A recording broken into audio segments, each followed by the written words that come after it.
I think it's important where Les has told his story thousands of times to thousands of people, but there's thousands more people who haven't heard the story, who don't know, and who need to hear and to understand that there are people out there that have lost people, and this is what it does to your family. This is what it does to your people around you, your friends.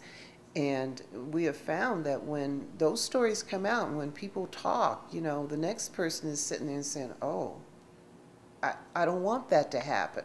I tell them that, if you've lost someone like this, just know that you'll always remember. You'll always think about them. You can never get them out of your mind, and you really don't want to. I kick myself for not just stopping, going and getting him and say, come with me, and not even going to work that day. But he was lying at the foot of his bed, and I thought he just fell and hurt himself. I said, what are you doing on the floor like that? And I'd start talking to him. Then I looked between his legs, and I saw the pistol.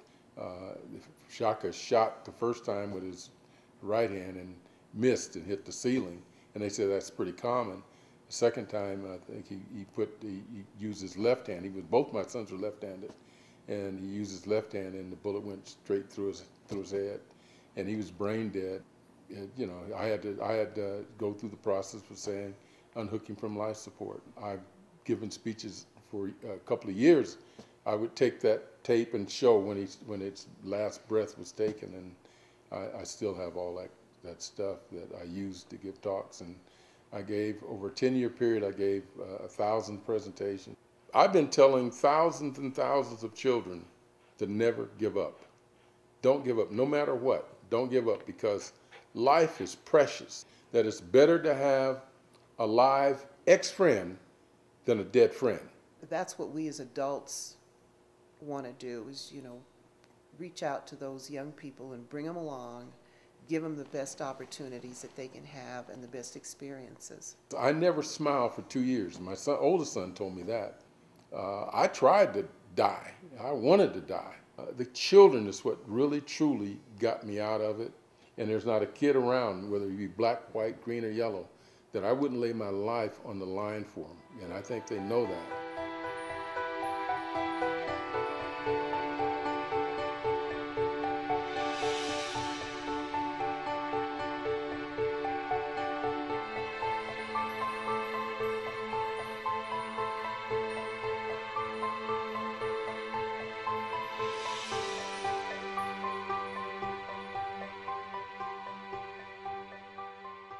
Colorado has one of the highest suicide rates in the nation, and it's always been like that since the records have been kept by the Center of Disease Control in Atlanta. This past couple of years, the rate has gone higher. We've had more suicides. And so when we get in times like this where families are struggling, you often will, children will often feel that if they weren't around, then their parents wouldn't be struggling, that they're part of the problem. Some of these things have been in our lives forever, but it seems like we are even in more times where some of these kinds of attitudes have escalated, and it's pushing people over the edge. As we've been doing this for so many years. 24? For 24, yeah. And, with the center, sometimes you can have activities there that 15, 20 years ago, those made sense. And when you have staff that is really tuned into what's going on with kids, then they know how to create those things that children and young people are going to want to do. But we've had children who have been able to get a recording contract, working in our studios, kids that have gotten with agents, working in our center. But we had 5 daycares for years that were in our skating program, and it's free to these kids. The other thing was the kids of the daycares, they used the computers. We had 18 stations and 2 kids per computer, and all the daycares were able to come in and get training.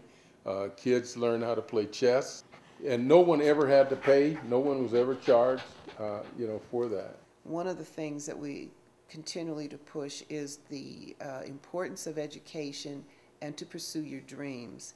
And if that's what you want to do, if that's what's going to make you feel like a whole person and want to live and enjoy what you can in life and give back to community and to your family and be a prosperous, healthy person, then that's what you should be doing.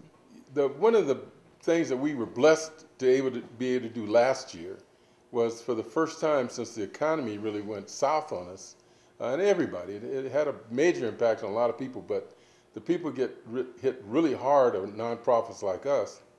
And last year we were blessed to have a chance to start to fund the scholarships that we've committed to at the different universities in the state. And our hope and our goal is to be able to do more of that with each successful luncheon that we have. And I think we're focused a lot better than we've been in a long time on mental health and the things and the conditions that cause people to have the desire to take their life, or the feeling, the need to take their lives. For this year, we want to be able to cover more of the scholarship fund at UCD, DU, Community College of Denver, and Colorado State University. And this is important to get money into those funds so that we can build it up and be able to soon give out scholarships. Right. The importance is to have the support of all of you who are here today in the room. We are blessed to have you here. We welcome you here, and we hope that you will understand the importance of what the Shaka Franklin Foundation does and how it serves youth in our communities here in Colorado. The difficult we do immediately, the impossible we do a little bit later. And so and that's my belief. That's how I've always lived my life.